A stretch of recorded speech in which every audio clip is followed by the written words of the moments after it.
Welcome to GT defence academy. उम्मीद से यकीन तक का सफ़र।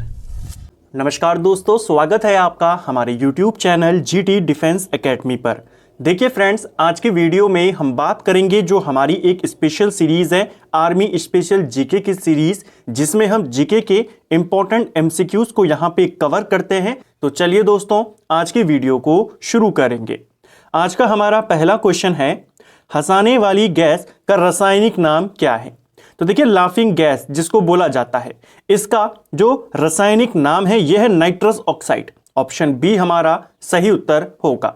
जो नाइट्रस ऑक्साइड होती है इसे ही लाफिंग गैस या हंसने वाली गैस, हंसाने वाली गैस बोला जाता है।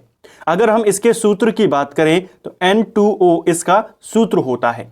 इसकी खोज प्रिस्टले के द्वारा करी गई थी। ठीक है, आपने पढ़ा है ऑक्सीजन की खोज किसने करी थी? ऑक्सीजन की भी खोज प्रिस्टले ने करी थी और हंसाने वाली गैस की भी इसी ने करी थी। ठीक है, एक इंपॉर्टेंट गैस है हाइड्रोजन। हाइड्रोजन की खोज किसने करी थी? तो हाइड्रोजन के बारे में सबसे पहले कैवेंडिश ने बताया था। तो इन दोनों के आपने नाम भी याद करने हैं और नाइट्रस ऑक्साइड का भी नाम आपने याद करना है। नेक्स्ट है हमारा, कार्बन का अपरूप इनमें से कौन सा है? तो देखिए, अपरूप क्या होता है? ऐसे पदार्थ जिनके जो केमिकल गुण होते हैं, जिनके रासायनिक गुण सेम होते हैं और फिजिकल जो गुण होते हैं, भौतिक गुण, वो अलग होते हैं। तो ऐसे पदार्थों को बोला जाता है अपरूप। ठीक है, आपने बताना है कार्बन जो है इसका अपरूप कौन है, यानी इसके जैसे केमिकल गुण किसके हैं? तो ये होते हैं डायमंड के। ऑप्शन सी हमारा सही आंसर हो जाएगा। ठीक है, कार्बन के दो मेन अपरूप होते हैं, एलोट्रॉप होते हैं। बस उन दो का आप नाम याद कर लीजिए, यही बार बार आपसे पूछा जाएगा। एक होता है हीरा और दूसरा होता है ग्रेफाइट। ठीक है, ये दो इंपॉर्टेंट अपरूप हैं कार्बन के और इन्हीं के बारे में आपसे ज्यादातर पूछा जाता है। तो ग्रेफाइट और हीरा। ठीक है, नेक्स्ट है हमारा, हीमोग्लोबिन में कौन सा खनिज पाया जाता है? तो हीमोग्लोबिन के बारे में भी हमने कुछ दिन पहले बात करी थी। इसमें जो तत्व पाया जाता है वो है लोहा, यानी आयरन इसमें पाया जाता है। अगला है, मानव शरीर की सबसे बड़ी ग्रंथि कौन सी है? तो मानव शरीर की सबसे बड़ी ग्रंथि होती है यकृत, यानी लीवर। ऑप्शन सी हमारा सही आंसर होगा। मानव शरीर में पाई जाने वाली सबसे बड़ी ग्रंथि अगर आपसे पूछी जाएगी, आप लीवर का नाम लेंगे। लीवर का वजन कितना होता है? लगभग 1.5 से 2 किलो के करीब इसका वजन होता है और यह आपसे पेपर में पूछा जाता है। लीवर को लेकर के एक क्वेश्चन और बनता है, आपसे पूछा जाता है कि किस व्यक्ति को अगर जहर देकर उसे मारा गया है तो उसके लिए सबसे मेन सुराग कौन होता है पता लगाने के लिए कि इसे जहर देकर मारा गया या किस तरीके से मारा गया है? तो उसके लिए होता है लीवर। इसको आपने याद करना है। ठीक है, अगर आपसे पूछा जाएगा, जैसे यहां पर सबसे बड़ी ग्रंथि पूछी थी, मानव शरीर की सबसे छोटी ग्रंथि अगर पूछ ली जाएगी तो पिट्यूरी ग्लैंड, जिसको बोला जाता है पिट्यूरी ग्रंथि, यह हमारे दिमाग में पाई जाती है और यह मानव शरीर की सबसे छोटी ग्रंथि है। नेक्स्ट है हमारा, शरीर तंत्र प्रणाली को निम्न में से कौन नियंत्रित करता है? तो हमारी जैसे जो पूरा हमारा नर्वस सिस्टम होता है, ह्यूमन सिस्टम होता है, इसको कंट्रोल करते हैं अलग अलग प्रकार के हार्मोन्स। ऑप्शन ए सही आंसर होगा। सूर्य का प्रकाश कौन सा विटामिन उत्पन्न करता है? तो सनलाइट में कौन सी विटामिन होता है? सनलाइट में होता है विटामिन डी। ऑप्शन डी सही आंसर होगा। निम्न में से कौन सा प्रोटीन का सबसे अच्छा स्रोत है? तो इनमें से अगर हम बात करें, सबसे अच्छा स्रोत है प्रोटीन का मछली। ऑप्शन ए हमारा सही आंसर होगा। अगला है, प्लेग बीमारी किससे फैलती है? तो देखिए, प्लेग बीमारी जो होती है मुख्यतः ये आपके चूहों के द्वारा फैलती है। ऑप्शन डी हमारा सही आंसर होगा। अगर पूछा जाएगा होती किससे है, यानी विषाणु से होती है, जीवाणु से होती है, किससे होती है? तो जो प्लेग होता है यह एक जीवाणु से होती है, यानी कि एक बैक्टीरियल डिजीज है। इसको भी याद करेंगे। ठीक है, अगला है, कोशिका विभाजन निम्नलिखित में से किस प्रक्रिया से होता है? तो देखिए, सेल विभाजन की अगर हम बात करते हैं, कोशिका विभाजन की बात करते हैं, तो यह आपके माइटोसिस प्रकार से होता है। ऑप्शन सी हमारा सही आंसर होगा।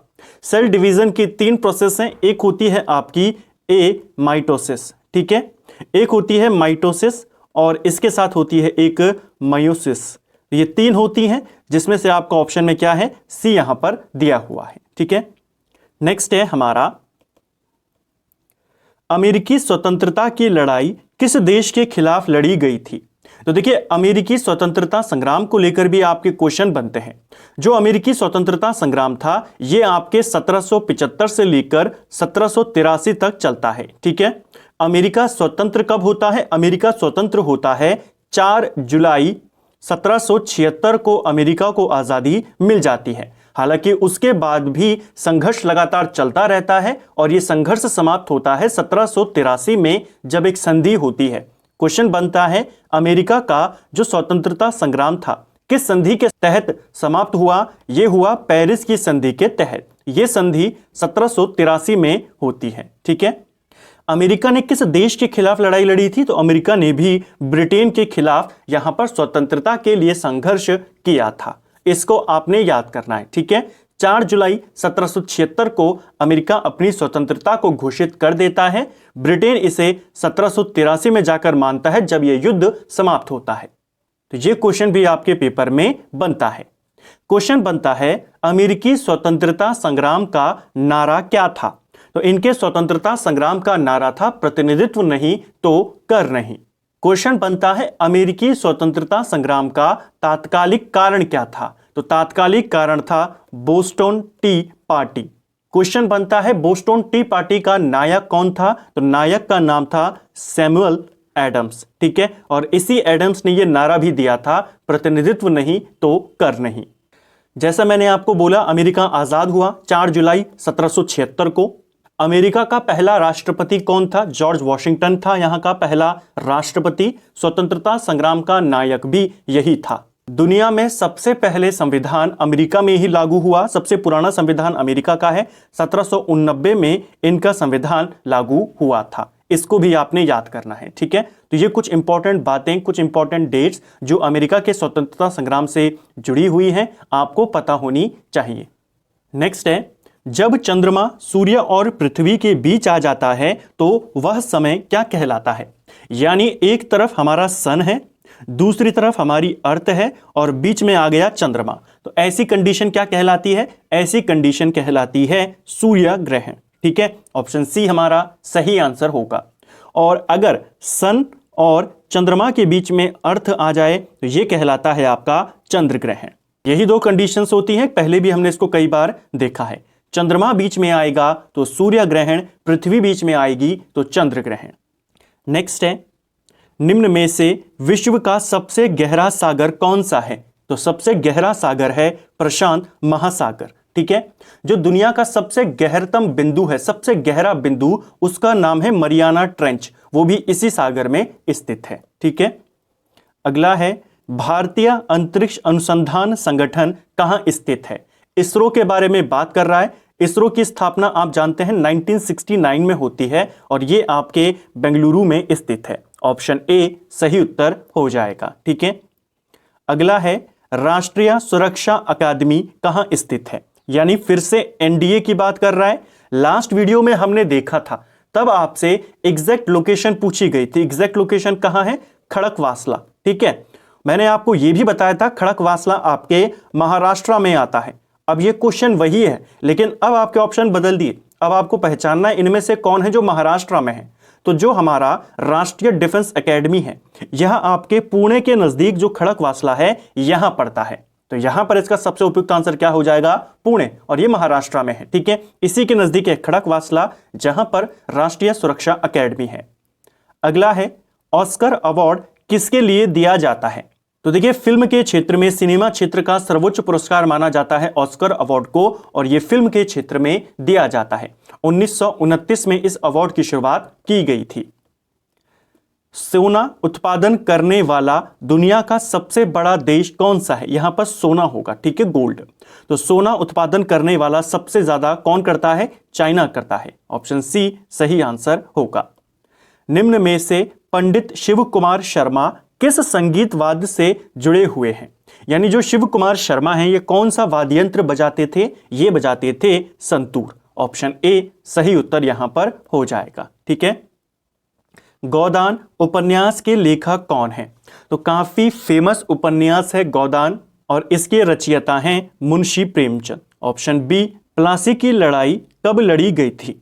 तो बैटल ऑफ प्लासी ये होती है 1757 में, जो उस समय बंगाल के नवाब थे सिराजुद्दौला और जो अंग्रेज था रॉबर्ट क्लाइव, इन दोनों के बीच में बैटल ऑफ प्लासी लड़ी जाती है, जिसमें सिराजुद्दौला पराजित हो जाता है और क्लाइव जीत जाता है। इसको भी आपने याद करना है, ठीक है।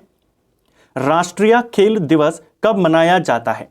तो हर साल राष्ट्रीय खेल दिवस 29 अगस्त को मनाया जाता है। 29 अगस्त को मेजर ध्यानचंद जो हॉकी के जादूगर माने जाते हैं, उनके जयंती पर इसे घोषित किया गया है, ठीक है, राष्ट्रीय खेल दिवस। अगला है, भारत की सबसे बड़ी मौसम विज्ञान प्रयोगशाला कहाँ स्थित है? तो भारत की सबसे बड़ी मौसम विभाग जो प्रयोगशाला है यह पुणे में आती है, महाराष्ट्र में आती है। जब तरंग एक माध्यम से दूसरे माध्यम में जाती है तो उसमें क्या नहीं बदलता है? यानी कि अगर कोई वेव है वो एक मीडियम से दूसरे मीडियम में जाती है तो उसकी फ्रीक्वेंसी कभी भी चेंज नहीं होगी। उसकी स्पीड में फर्क पड़ेगा, उसके एम्पलीट्यूड में फर्क पड़ेगा, वेवलेंथ में फर्क पड़ेगा, आवृत्ति में कोई फर्क नहीं पड़ेगा, ठीक है। नेक्स्ट है, कौन सा पदार्थ रासायनिक प्रतिक्रिया की दर को बदलता है? तो कल भी हमने बात करी थी, जो केमिकल रिएक्शन हो रही होती है उनकी गति को तेज कर देता है। कौन करता है? उत्प्रेरक करता है। Option C. एक जैविक खाद्य पदार्थ में इनमें से क्या होता है? तो जो ऑर्गेनिक कंपाउंड होता है उसमें क्या पाया जाता है? उसमें आपका मेनली कार्बन होता है, ठीक है। ऑप्शन ए सही आंसर होगा। नेक्स्ट है, स्टेनलेस स्टील का मुख्य घटक क्या है? स्टेनलेस स्टील के अगर हम मुख्य घटक की बात करते हैं तो यह है आपका क्रोमियम। ऑप्शन डी सही आंसर होगा, ठीक है। नेक्स्ट है, मानव शरीर में प्रोटीन का पाचन कहाँ होता है? तो मानव शरीर में प्रोटीन का पाचन हमारे पेट में होता है, स्टमक में होता है, ठीक है। अगला प्रश्न है हमारा, पशु वर्ग को कितने और भागों में बांटा गया है?